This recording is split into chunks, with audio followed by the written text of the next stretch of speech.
But first, we turn to weather as some areas are still dealing with sub-zero wind chills even tonight. And it was more than just activities in the classroom that had to be canceled or postponed this week because of the cold weather. Robert Lowry is asking how school districts are making sure all the necessary athletic events are getting played. Robert.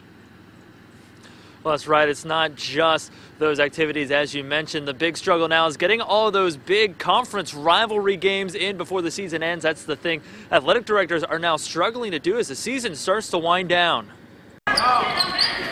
It's a tough battle between rivals as the girls at Wayne High School take on Centerville.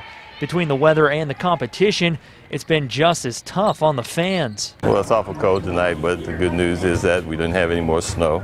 So I'm just blessed to be able to come out and see my granddaughter play tonight. But for a few teams, there might not be many more games left to play. The cold weather that has canceled school has had fewer athletes running down the court. Right now, we think we'll be able to make them up, but just like everybody else, with the school schedule getting shortened and everything else, it may not happen. Certainly something schools around the area don't want to lose. One thing that you want your young people to do is participate. So trying to get all the events in and get them scheduled and rescheduled has been quite an experience. Jay Minton, the athletic director for Huber Heights City Schools, says it's been a tough winter. After 16 years, he's never had the scheduling conflict this year has placed in his court.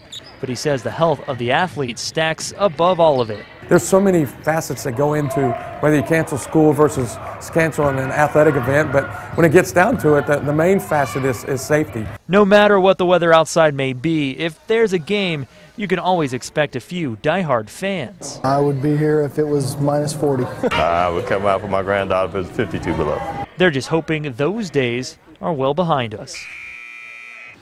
Now, Minton said that some of the middle school and junior varsity games will not be made up. Those have been canceled. But as for some of the varsity games, those would be conference games that they need for those conference rankings. Reporting live, Robert Lowry, 2 News, working for you.